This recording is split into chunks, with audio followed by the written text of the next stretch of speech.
Mark Podcast. Shrimp on the Barbie. Shrimp on the Barbie. Do you respect that? That's corruption. I could make a fake snake. You do not pee in the pool. You do not pee on the Barbie. All of myself is clean. Broadcasting from a pool in a thunderstorm. Welcome to the Hard Mark Podcast, a show where I, Eric Donaldson, wrestling fan of over 30 years, nearly 40 at this point actually, introduce one match per episode to my co-host who has never watched wrestling. We talk about the backstory, we watch that match, and then we rank that match on our ever-growing list. The purpose of the show is to see what happens when someone who's never watched wrestling is introduced to its most notable matches. And without any further ado, my authentically, maybe gluten-intolerant co-host, Ryan Murphy. You did that on the fly. Nice. I just figured, I took a moment, I settled myself, and we went straight for the gluten. Has there ever been a podcast done in a pool? Probably. So are you familiar with Twitch? Yeah. So there's like pool streamers and stuff, like women that will wear bikinis and stream on Twitch in like kiddie pools and stuff in their bikinis. That's not what I'm talking about.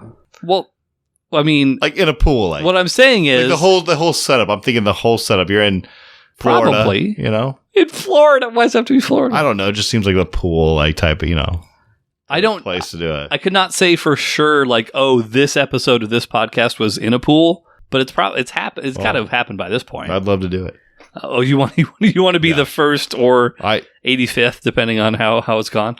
Is that how we're going to get notoriety for this thing? Broadcasting possibly. From a pool? I just don't know ideas, you know. I appreciate it. It only took 90 episodes, but we finally got some marketing ideas from this guy. I appreciate that. This is episode 90, by the way, right now. Okay. It is episode 90. Yeah. This is going to be our 98th match. We're almost to 100 matches, Ryan. That's a lot of matches. What a landmark. Yeah. Who'd have thunk 5 years ago? Not me. Yeah. That you would have watched quite nearly 100 matches of professional wrestling, a thing that you knew, maybe not nothing, but pretty close to nothing about. You know, you're very novice. Catch me on the street talking wrestling, you know. That's right. More than your average Joe. All about the Attitude Era. Before we get into our match here today, so Rumpus Time, we saw the lie detector thing, and we were kind of making jokes during. It's worth mentioning briefly here, just because, again, it's a little bit more topical and a little bit more relevant than what we'd ordinarily discuss. I think I even sent you a picture of this thing recently, but Netflix is putting out a Vince McMahon documentary. I saw that, and I was going to ask you about that. Well, here's your chance. Yeah. I mean, so is that not out yet? I don't frequent Netflix a ton, but I saw the previews for it. I don't know when it... Yeah. Oh, did you actually watch the preview thing that they put out or no? It just came in. I get notifications saying it's on Netflix. So also, is it a series? Is it a one? It's a 6-episode documentary. I mean, so I guess similar to a Tiger King. And is it going to run all the way up to his current state? That's my understanding. So here's what I understand about this Vince McMahon thing, is that they started it several years ago.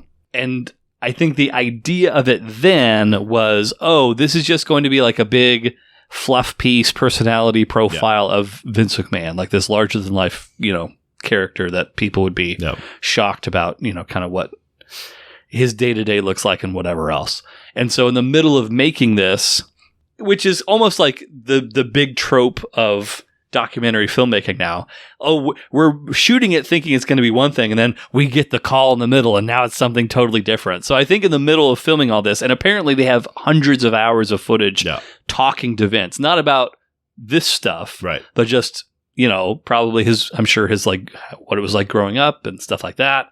And so it was, the WWE basically gave full permission to like do whatever. And then all this shit started happening. And now it's like, the tone is changing. So I'm sure episode 1 will probably be more or less like what they intended it to be initially. And then within episode 2 or 3, it'd be like, oh shit. Okay. Things are a little bit different now. I'm really curious to see if because I love these kind of, these are my favorite, like, when it gets like, there's a lot of turmoil and it gets like and Netflix does a really good job of making these. So like, yes, if they carry this to like, I'll wait 6 up, like fine, like but I want to see it play through to now instead of just like and so it's a little controversy, Eric. You know, and that's not, it's shitty, but like I just want to like I want to like see and like.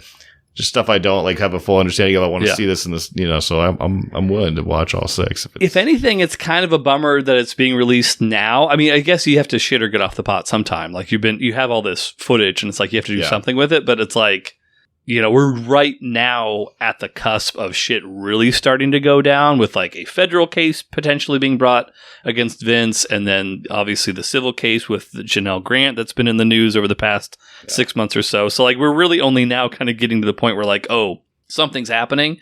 So like this documentary is essentially going to be covering what they can up until this point, but who knows what the future of Vince McMahon is going to be. Yeah. No, I saw the notification. I was intrigued, so I'll have to.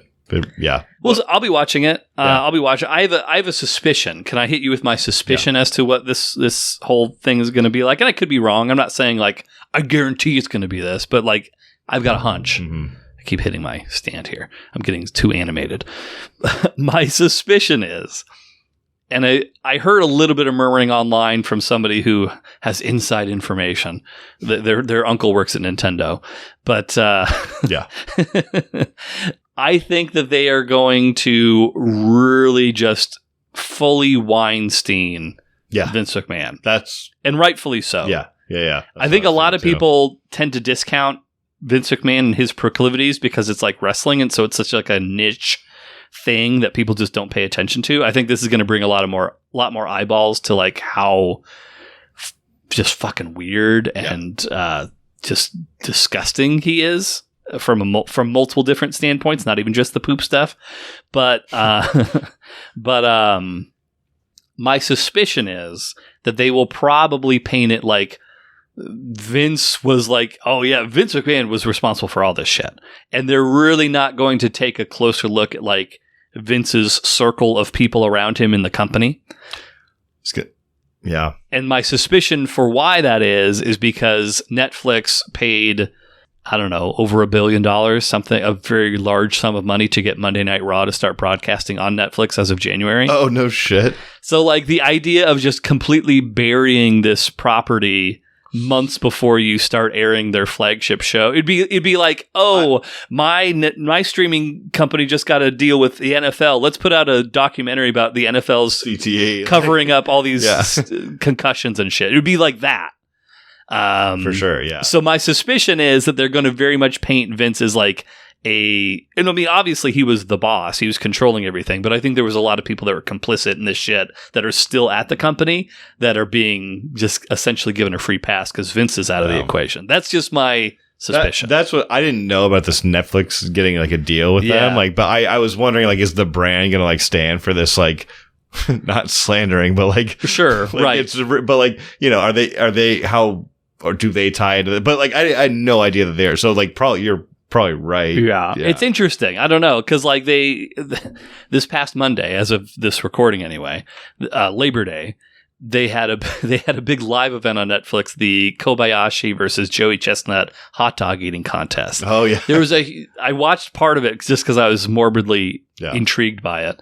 There was a lot of WWE promotion in that. Oh. They had several WWE guys out during the show. There was like a title belt that was given to Joey Chestnut after he won. Spoiler alert. But it was a whole big thing. But it's like, it is weird timing that all this WWE stuff is starting to ramp up with Netflix, like they're getting ready for January. But then also this documentary, which is absolutely going to paint like the founder, the engine of that whole thing for decades. Sure. Yeah, going to paint him in the worst possible light ever. Because, I mean, they're not. It sounds like they're not even going just into the sex stuff. They're also talking about, like, the history of, like, the steroid trials of the 90s and, like, how he was pushing steroids on guys, supposedly. But like, also, people eat this up, right? Yeah. Like, this is also publicity for, like, you know, what they're doing. And, like, I mean, good or bad, like, you know, you get, that's what, you know, right? That's marketing, right? You just get your name out there and, like, people all of a sudden, like, have an interest again. Like, I might be like, oh, shit, like, this is crazy. I might need to turn this on Monday, you know? Like, We'll see. Yeah. Well, I'm sure that we will probably give periodic updates once, which honestly, I would be shocked if the next time we record that thing starts coming out. So we'll see how it goes. Let's get into our match here, Ryan. Full disclosure, which I already addressed this in the weeks prior, but just to make sure everybody is clear, I made some adjustments to our match order from what I said a few episodes ago. Today's match more or less felt like, if not now, then when? That type of situation, and I'm sure I won't regret this decision at all.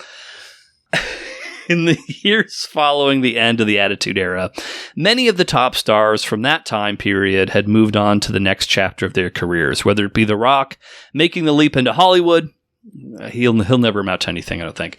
Hulk Hogan trying his hand at reality television. Everybody loves Hogan Knows Best. That's one of my favorite. Did you actually watch Hogan Knows Best? You did? Yeah. Was that VH1 or was it? That sounds right. Yeah. That sounds right. Yeah, with Nick. Yeah, I watched all of it. And oh gosh, I'm blanking on his wife's name, but anyway. Kind of a crush on his daughter at the time. She had a shape to her. Or Mick Foley becoming a full-fledged novelist. But with these departures of some of their top stars, the argument could be made that the biggest star still on television every week from that era was none other than Vince McMahon himself. The Vince formula tended to play out over and over the next few years, with new wrestlers stepping into the anti-authority role that Steve Austin had perfected, with mixed results. But the Mr. McMahon character was somebody that the fans loved to hate, so he was constantly stirring shit on television week after week. Well, towards the end of 2006, there was a real-life celebrity feud that was creating headlines far bigger than any wrestling storyline, and that was between Donald Trump and Rosie O'Donnell. Rosie called Trump a snake oil salesman. Trump claimed he would sue her and that he, quote, looked forward to taking lots of money from my nice fat little Rosie. I'm not going to do the Trump impression. Meanwhile... Roll the clip. Meanwhile, the world waited with bated breath to see if their undeniable sexual tension would ever reach its climax. But besides that attention-grabbing feud with O'Donnell, around this time, the thing that Donald Trump was probably best known for was The Apprentice, his reality game show. On that show, he became known for the catchphrase that he would deliver when a contestant was being eliminated. And I will attempt to do the Donald Trump impression this time. You fired.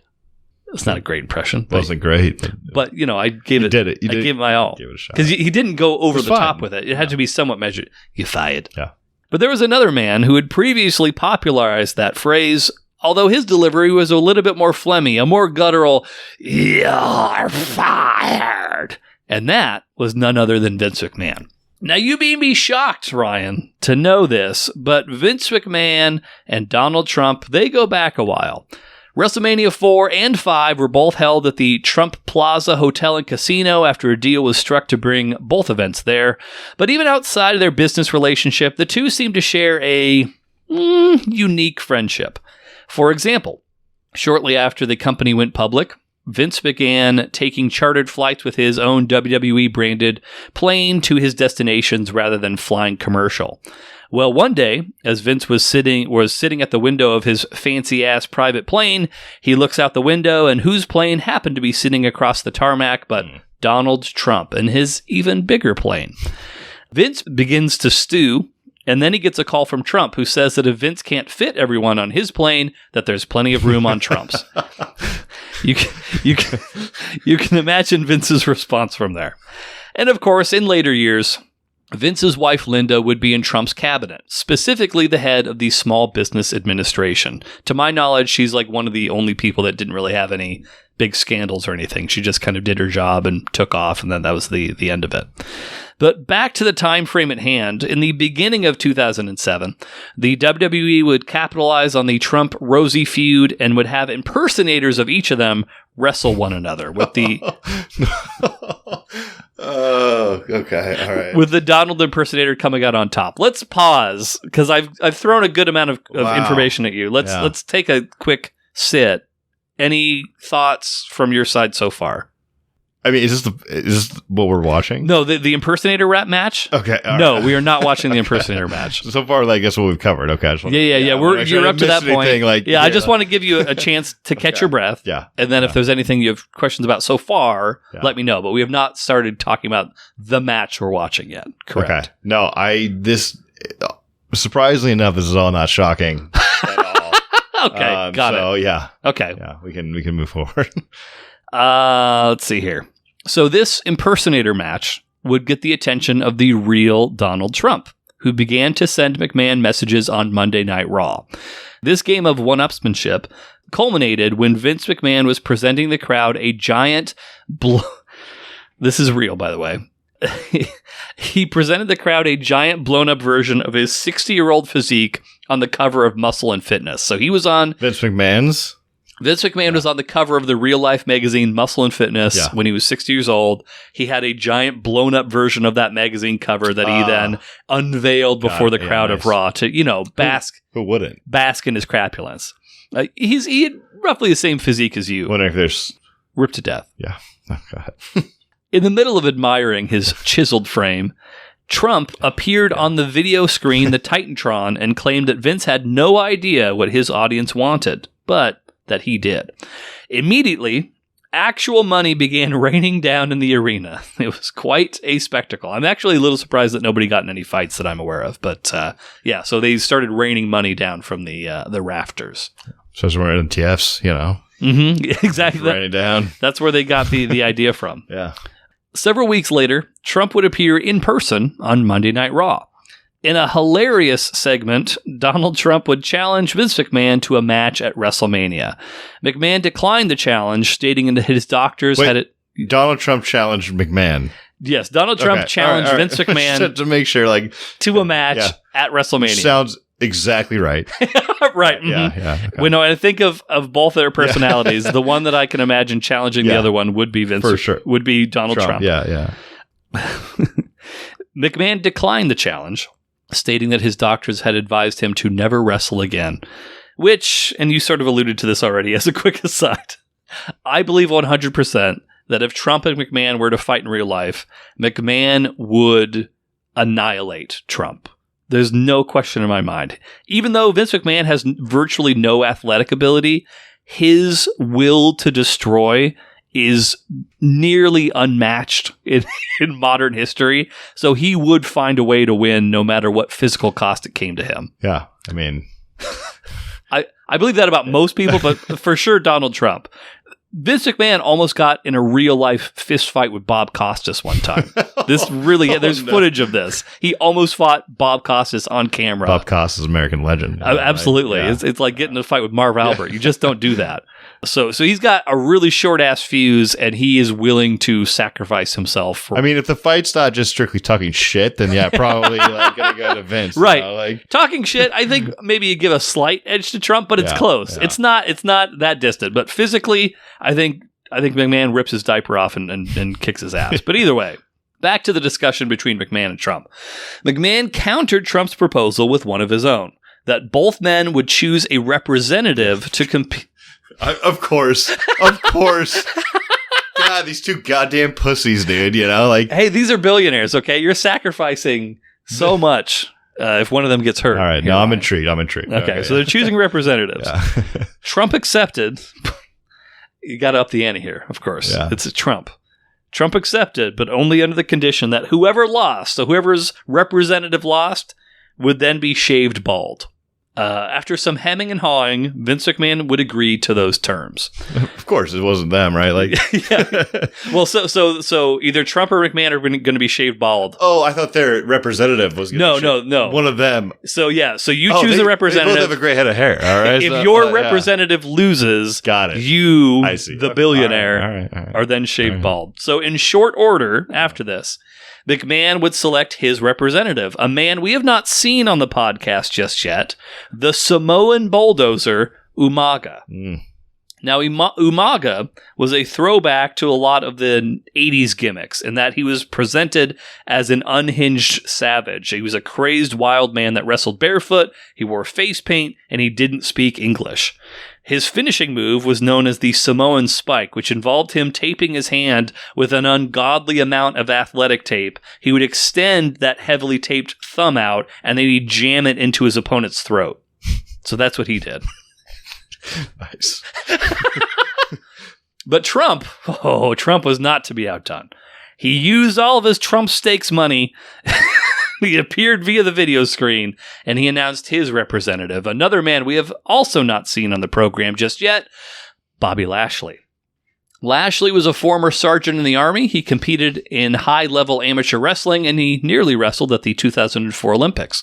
Lashley had one of the greatest physiques in the WWE, and he made for a physically equal counter to Umaga. So with both representatives chosen, things seemed to be set for their match at WrestleMania. However, the board of directors contacted Vince, and they suggested that he put a special guest referee in place for the contest. His son? Just to make sure everything's on the, straight and narrow there. Vince, Ryan, you're operating on there you go. 100% these days. Vince immediately began to petition for his son Shane to be slotted into that spot. But alas, none other than Vince's old enemy, Stone Cold Steve Austin, was granted the opportunity. Was that a dual decision that they Did Trump and McMahon agree on this decision? I think the board of directors. And this time at WrestleMania too. This is at WrestleMania. This is, I don't remember which WrestleMania, but one of the WrestleMania, 2006, I think. Okay. So I could do math, but I won't. Should do that again. Stone Cold made it known to all parties that he had no friends in the match, and he intended to call things right down the middle. This wasn't Hulk Hogan. Yeah, that's true. And with that, here we go. And so with that added wrinkle, the stage was set for WrestleMania 23. There you go. WrestleMania 23 in Detroit, as Donald Trump's representative, Bobby Lashley, would take on Umaga, Vince McMahon's selection, with the loser, either Vince or Trump, getting their head shaved. And, if there wasn't any more ands, and with Steve Austin overseeing the whole thing. What a cluster. The Battle of the Billionaires, the hair versus the grapefruits, Umaga versus Mega. Versus Mega. Yeah. And one last pick that up. One last quick aside. This is the event that supposedly Trump was given a quote-unquote charitable donation for his participation in, which may end up playing a part in some upcoming legal battles for McMahon. We'll have to see how those play out over the next 6 months or so. A little bit of data for you, Ryan, and then we'll address any questions and watch this thing. Wrestle with the data. 55, 40, and 2. You're just putting more and more space in between those really good wins and losses. Look at you. 98th match, as I mentioned earlier, we're nearly to 100. I don't know if I have anything special worked out for 100. I just kind of figured it out. We'll see. Yeah. I went with this one here. I could always pivot. That's true. I mean, you could have waited till Election Day. I could have. Well, I won't get into it. But I've got something also for match 99 as well that is interesting. This is the first match in Detroit that we've ever seen. Now, we did watch Hulk Hogan versus Andre the Giant. That was our very first match that we ever saw. That was in technically Pontiac, Michigan, which is like a suburb of Detroit, but it technically was not Detroit. So this is the first match we've ever seen in the great city of Detroit, which I've been to. It was interesting. And then your record for WrestleMania matches, Ryan, the biggest, the showcase of the Immortals, the granddaddy of them all, 6 and 8. Not as good as I thought. I was surprised too when I looked that up. Yeah. But that's it feels like every time you break it down, like overall it seems good, and then you break it down into subcat, and it's like it's all those WCW matches that really padded your record. That's where your bread and butter has been with those classic Atlanta boys. It's all right. That's okay. Any questions, comments, concerns, etc.? I don't think so. Okay. No. All right. Let's do it. Let's watch this match. We'll be right back with our thoughts on Lashley versus Umaga, a.k.a. Trump versus Vince. Loser shave bald. Steve Austin's there. That's about it. All right. Bye-bye.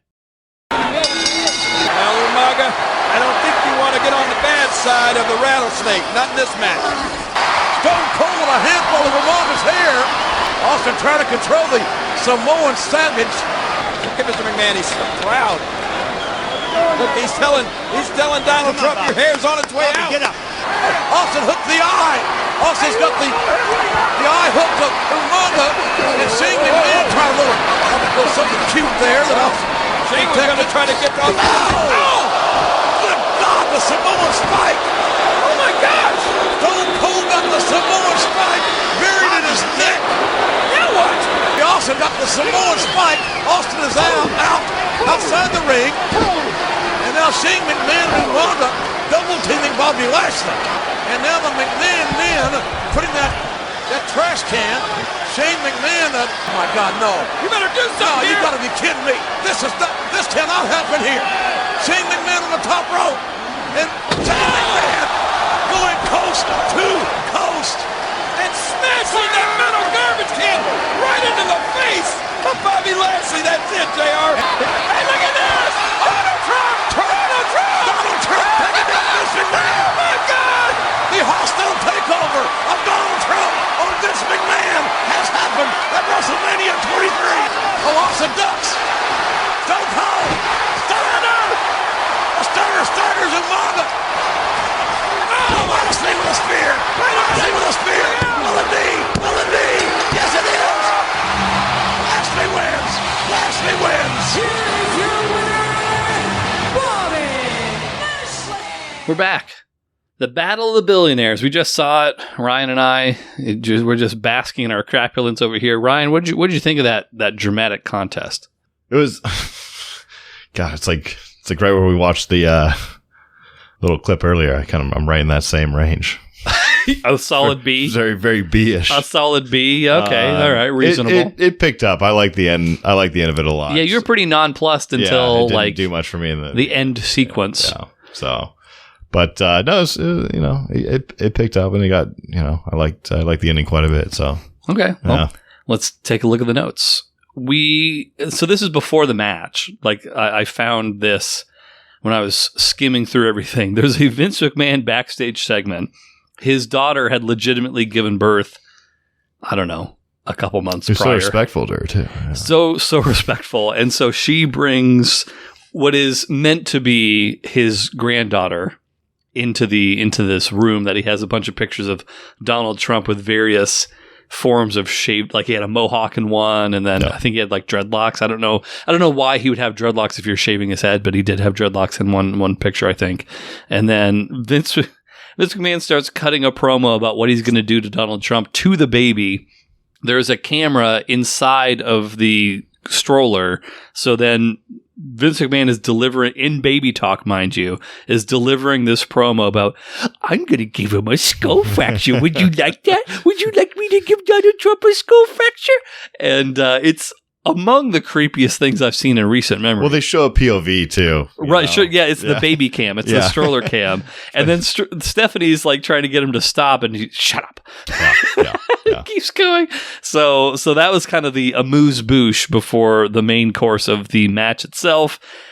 God damn it. There was so much bullshit, so much gaga around the match itself. We have the promo video ahead of time with the cavalcade of celebrities. I did write down most, if not all, the celebrities that I was able to identify that were featured in that match. Yep. I'm sure, you know what I think it was, which is ridiculous to say out loud.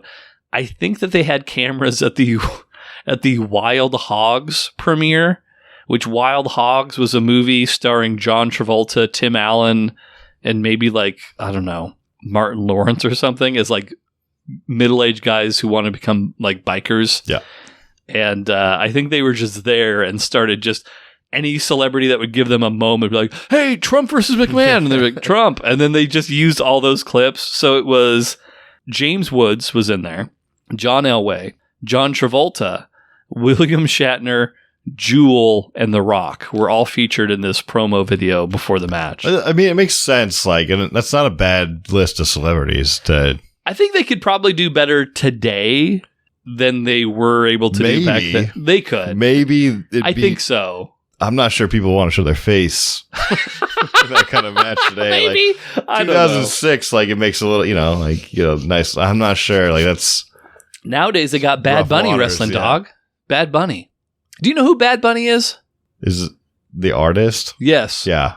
You do. Yeah. He wrestles sometimes. Yeah. Oh. Logan Paul. Yeah. These are. Yeah. I'm not saying I'm a huge fan of either of these people. I mean, and I'm not lumping Logan Paul and Bad Bunny into the same thing. But like, I'm just not familiar with. You can. I was fine with me. Like, but like, I feel like they're getting more. Like Bad Bunny and Logan Paul right now today in 2024 are probably on like a higher level of stardom than like a Jewel would have been in 2006 or William Shatner potentially. Really?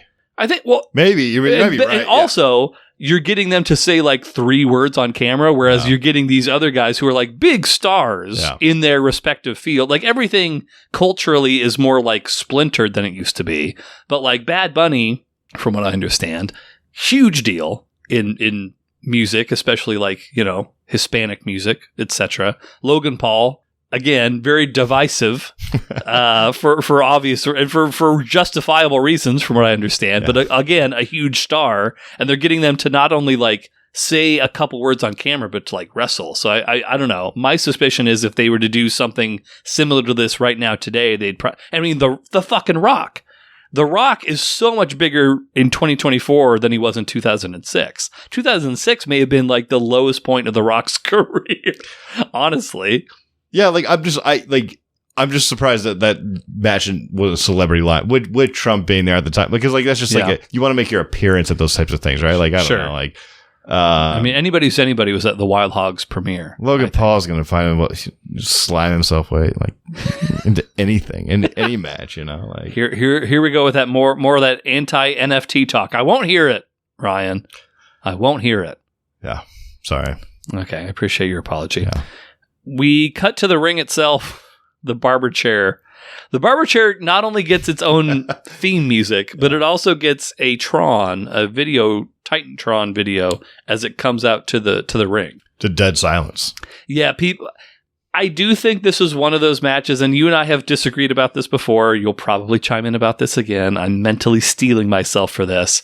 Certain arenas, certain stadiums, the sound, and I'm not saying people are going fucking apeshit for the barber chair, for the record. Yeah. But I think this was an arena where the sound was going upwards and you couldn't fucking hear anything.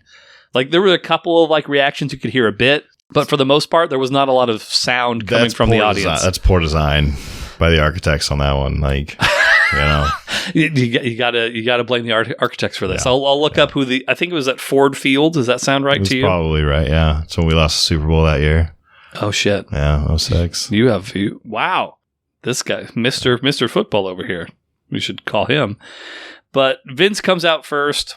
While Vince is coming out, we get our first shots of Miss Teen USA, Miss USA, and Miss Universe. They were all booing Vince as he came out. So all 3 of Trump's ladies. Trump was in there. He was in the locker room earlier, telling him where that. Yeah, he's letting him know what's going on.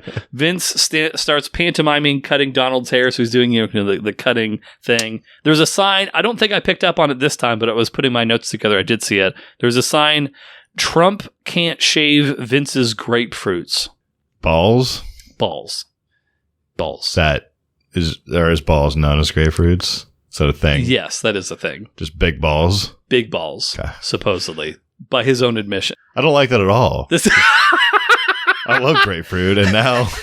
Well, anytime you bite into a nice juicy grapefruit, you can think of Vince McMahon's testicles. Yeah, okay. So, but no, there was a promo that he gave where he was comparing like the size of a normal man's balls to his, and he not necessarily just size, but he's like, he's a venture, he's a venture capital. He's willing to do what other men won't. His testicles are the size of grapefruits, and then somehow that always stuck around. Yeah. So the hair versus the grapefruits. Oh gosh, where are we at here? Umaga comes out. He's all done up with stuff. He's got the Red Rock necklace thing, which in later years Roman Reigns would start wearing. He also had a sarong on as well, which was emblazoned with Samoa. And then he also had like this weird branch, some sort of I don't even club. No, it wasn't even a club. It was like just brush. It's like grass or something. And he was like whipping himself with it as he came down to the ring. I don't know. I don't know why we have to be subjected to watching a man pleasure himself. There's a lot of things we subjected ourselves to watching, and Yeah, over the course of this show. This is light work here. Like. Donald That's a good point. Donald Trump is out next with a former Miss USA, which I did some Googling, some Wikipediaing, and I don't know if I got anything super interesting out of this, but so the girl that was with him that you weren't sure if it was Ivanka. Yeah. It was former Miss USA Tara Conner, who had some controversy the previous year as she had been caught drinking while underage. Oh my God. Also using cocaine. And was kissing Miss Teen USA. So very young and very, just getting so in her wild oats. You can't argue with that. Then money starts dropping from the sky. They made a point to show a couple people holding $100 bills. Yeah. Whether that proves that everything that was falling from the rafters was $100 bills is up for debate. But I don't think so. I don't think it's up for debate. Pretty sure it wasn't. Like. Then what were all the other bills, Ryan? What were all the other bills? Oh, you want me to answer that? Or? Please. Oh, yeah. You're under oath. Trump does his own pantomime of Vince getting his head shaved. Bobby Lashley then comes out next. Like, again, I think because I was on baby duty for a portion of this, I was a bit distracted. But like, I remember when I was putting my notes together, it just felt like all the pomp and circumstance before the match just felt like it was taking fucking forever. The barber chair gets an entrance. Now Vince gets an entrance. Now Umaga. Now Lashley. Yeah. Now Trump. Now Austin. And like, I love Austin, but it's like, God damn, can we just fucking do this thing? But, yeah, Steve Austin comes out. He's got his little referee shirt on, sleeveless, because you gotta show off the arms a little bit. Hey, if you do the work, you gotta show them off. But Donald is still in the ring. He gets ushered out by Austin. Lashley and Umaga face off. So I mean, to take a step back, before the entrances even started, you made your pick. Yeah, you based on the logic that I've never, which I even told Heather this. I was like, if you really think about this. This is maybe one of the most gimme matches of all time. I couldn't, because you've never seen Donald Trump. And that picture would have surfaced, right? Like it would have been some meme or something. Like I've never. So I went deep back. I looked. Next time you accuse me of like stacking the deck against you, you just remember I gave you a match where the stakes were Donald Trump is getting shaved bald if one guy loses. Just remember that. I probably won't. I hope this moment sticks in your craw until the day that you die, Ryan. I gave you this. Yeah. I gave you it. But so you made your pick. It was a correct pick in case anyone was unclear about who wins. But we'll get into our notes nonetheless. We've got a little face-off between the men. Umaga shoved into a corner. Lashley starts peppering Umaga away with punches.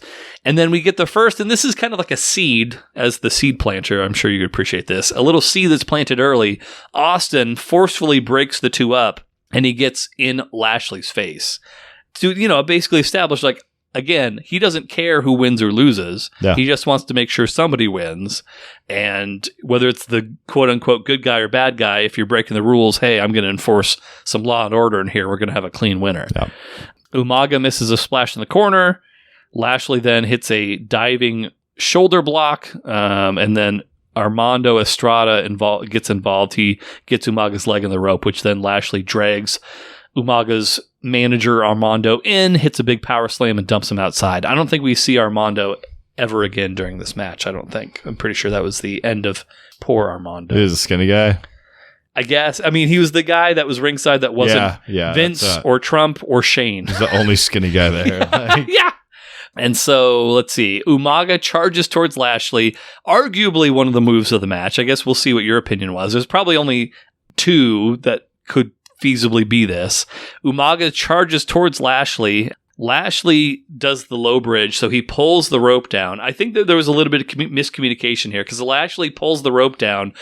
Umaga, I think he either, whether it was muscle memory or whatever, he tries to like grab the rope, because it's pulled down, he misses it, and just basically just does a front flip from the ring to the ground and just splats on the floor.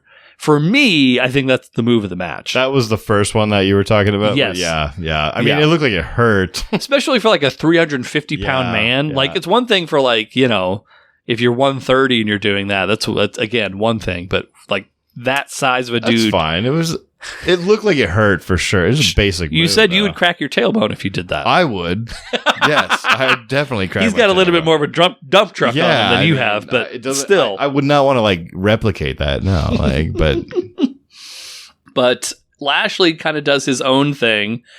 He goes for a tackle, but then Lashley splats to the floor, which again doesn't have quite as much impact as the Umaga one, so it just kind of felt like a lesser than bump. But then back inside the ring, Umaga starts choking Lashley. Austin interjects himself, much to Umaga's dismay. So, like, this is the point where you're kind of asking me questions around, like, choking and being in the ropes and stuff like that. I remember we had that kind of conversation about that. But, again, Austin's just establishing, like, I don't care who wins.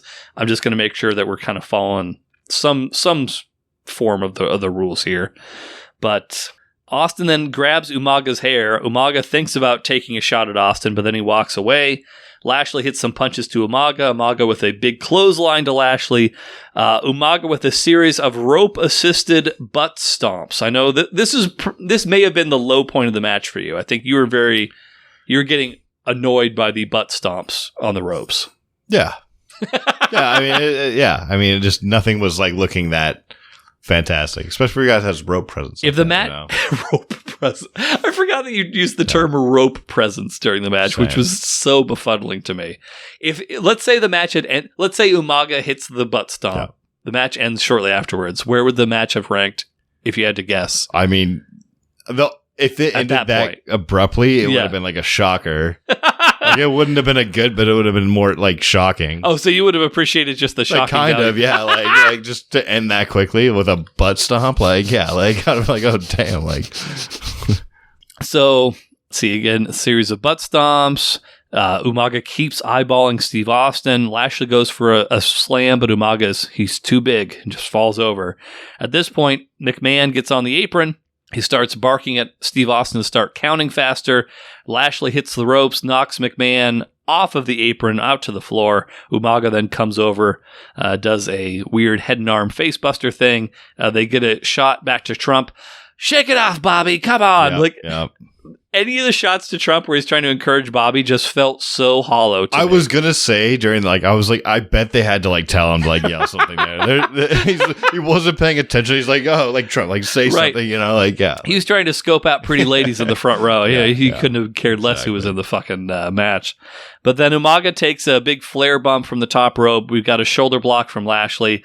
Both men are down at this point. Austin begins administering a 10 count to both men, which we talked a bit about during the match. Basically, if both guys are down for 10 seconds, you would consider that like a draw. It's like a double KO. Neither man can get to their feet.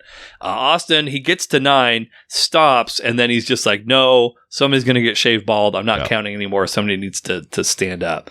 At this point, Shane comes out. He's checking on Vince, who again had been knocked to the floor. Umaga starts punching away at Lashley. Austin goes for Umaga's eye to break it up. So again, Austin's kind of establishing that Umaga's really not following the rules. So he's pulling on Umaga's hair to get him off because he won't listen to him.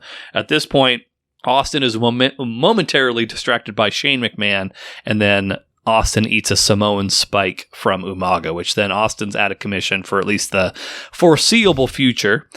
Shane then gets in the ring and starts peppering Lashley with punches. Lashley goes for a belly-to-belly on Shane, but Umaga makes the save. Then we have a trash can set up in the corner. You're one of your favorites. Yep. Shane goes to the opposite turnbuckle, gives a quick point to Donald, just like a, haha, this is fuck you. And then we've got a coast-to-coast drop kick to the corner, which I don't think you've ever seen that move. I thought he was on the wrong rope there. You did say that out loud. You fucked up, man. What did you think of that move? I didn't think it was that great. he got there just enough to kick the cat, which I guess was the point. But sure, right. It didn't look like, this was no spectacular camera bulbs flashing in the background. Oh, so move. This was not this is not It's not a poster move. Okay, so it's not the move of the night for you then. No. Oh wow, not even close. Tough crowd. Just as quick backstory. So the inventor of that move was Rob Van Dam, who's your current number 1, I believe, if I'm not mistaken. The difference between Shane, and then shortly after Rob Van Dam did it for the first time, Shane McMahon did it for the first time not that long afterwards. The difference between the Rob Van Dam version and the Shane McMahon version. So, and granted, there's some added difficulty, but when Rob Van Dam does it, he would springboard. So he would be on the apron outside. He would springboard off the rope and then kick. And it looked fucking brutal. Yeah. Shane, he would stand on the top rope. So not a springboard. Stand on the top rope and then just jump as far as he could and, kick it. Yeah, no, that's what it looked like. I was surprised his feet even reached. Shane McMahon had a great match last time. Okay, yeah. I'm not going to stand for the Shane McMahon slander for too much longer, Ryan. Okay, I'm just letting you know. But I know I was there. I remember. The big difference, and to Shane's credit, when Rob Van Dam did it in ECW, they were cable ropes, which, from what I hear, have a lot more spring to them. Oh. The WWE uses ropes, which have much less spring. So, it's harder to do that. And also, the WWE rings are like a couple feet bigger. So just FYI. I'm just full disclosure. I feel like Shane should have known that, though. Well, he did. That's why he didn't go for the springboard version. Yeah, well, I mean, I'm just saying, if it's a little bit long, maybe like if you're going to do some sort of iconic move, maybe you should. Your dad is the CEO. Stand for this slander. Just saying. Shane, you son of a bitch. Let's see. Where did I leave off here? Okay, that's right. So after Shane, after Shane hits the dropkick, Shane then reveals a referee shirt. What do you know? I like that. The fix is in. So Umaga then goes for a big splash off the top rope. He goes to count. And by him, I mean Shane. Shane goes to count, but then Austin yanks him out of the ring and kicks his ass. Austin slides back in, eats another shot from Umaga that puts him down. Another shot to Donald Trump. What's going on over here? Yep. I love the Trump lines in this movie. It hasn't changed in like almost 20 years. No, pretty much. Austin then starts getting bad mouthed. Trump with the tackle on Vince. Shocking. I can't believe that there was any physicality. Great move. I loved it a lot. I don't think he'd do that now. I don't know. Maybe. I'm a little surprised he did that then. Does Joe Biden, I love that. I did not see that coming at all, and I was surprisingly yes. I was happy to see that moment in this match. Yes, for sure. So, maybe my favorite move of the match. To be honest. Oh, so that's fuck you, Shane. Umaga then goes for another Samoan spike on Austin. Austin counters into a Stone Cold Stunner. Lashley hits a spear on Umaga afterwards. Donald Trump, very excited. He looks like an 8-year-old that just got his N64 for Christmas. McMahon is despondent. Austin is staring him down. McMahon then gets thrown into the ring. Shane jumps Austin from behind, but Austin hits a Lou Thez press, elbow, and a stunner to the billionaire baby boy. Meanwhile, while Shane's eating all this offense from Austin, Vince is literally crawling on all fours out of the ringside area. He kind of goes up the ramp and he starts waving by, which he's a 60-year-old man. Wait. This is after the match ended. The match is over, yeah. You didn't even talk about the match ending. Well, I mean, nobody else cared. But I guess that I was didn't. A great end of the match. Well, I did talk about it. Well, let's see.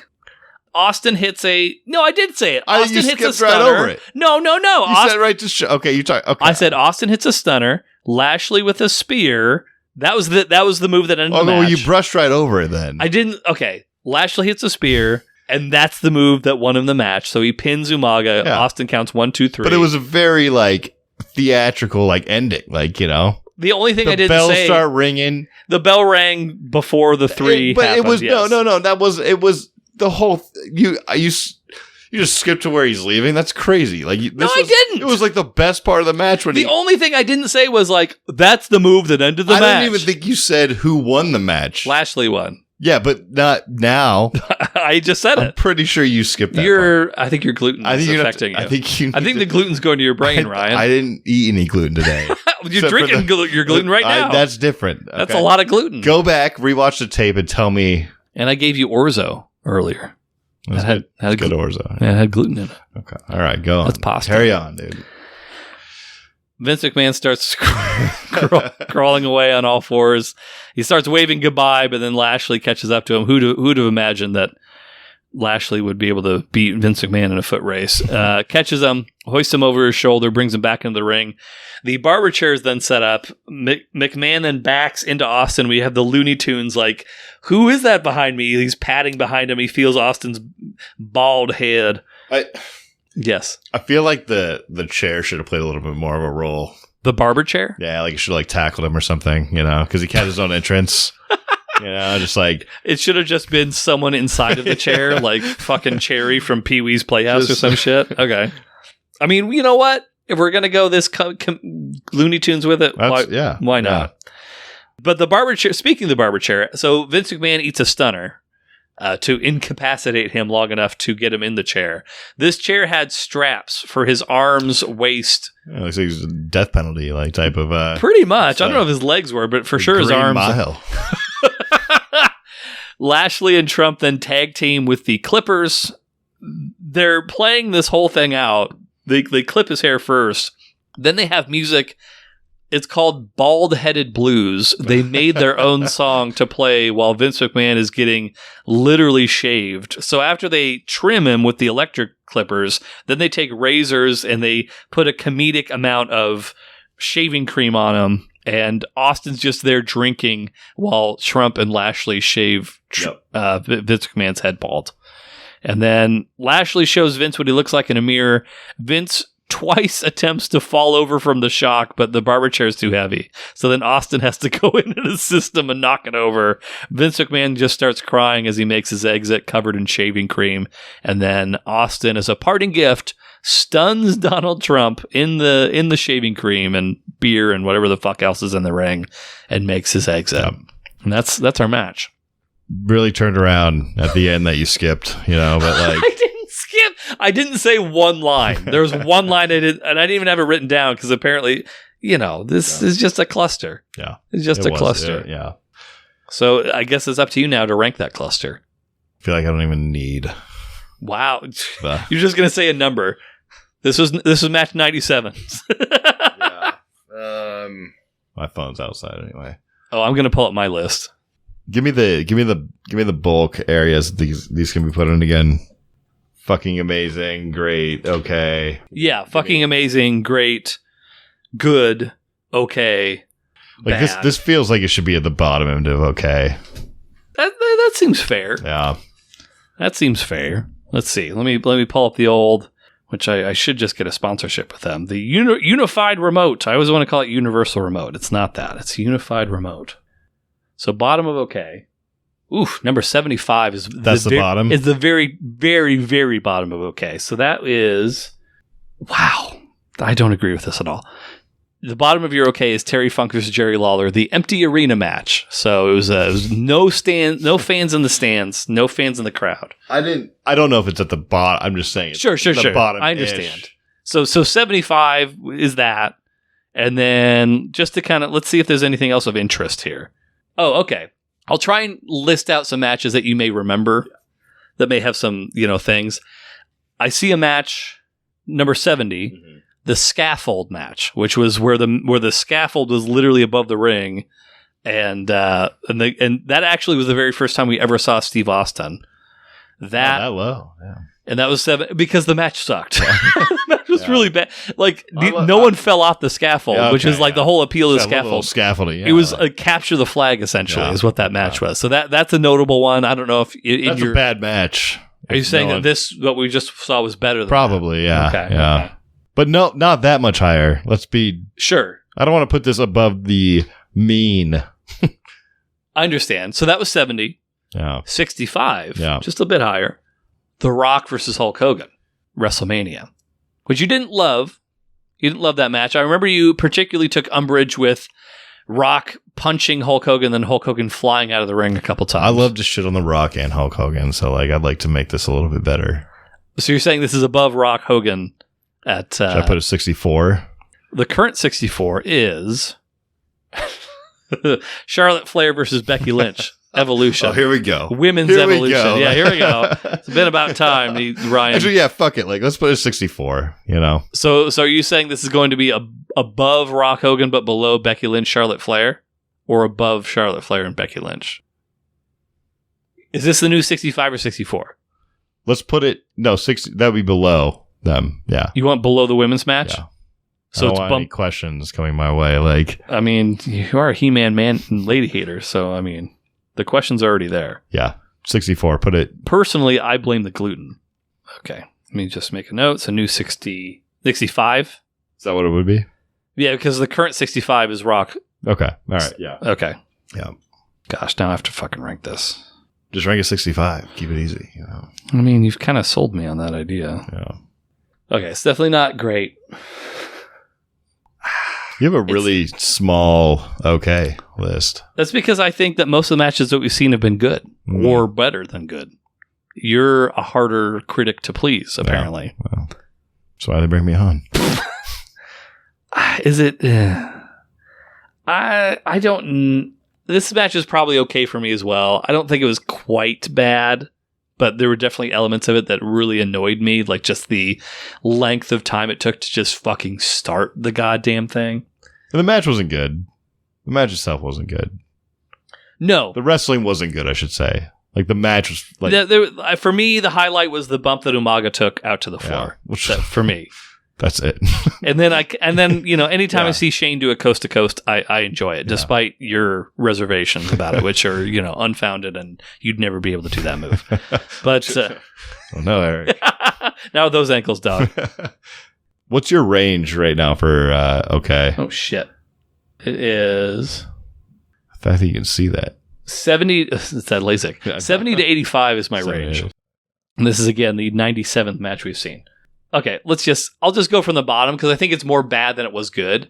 And so that's kind of what you're having to, you know, wrestle with. So the very bottom, Steiner Brothers versus Harlem Heat, which is your bottom match. Was it better than that? It probably was. Steve Austin versus Jake the Snake at King of the Ring.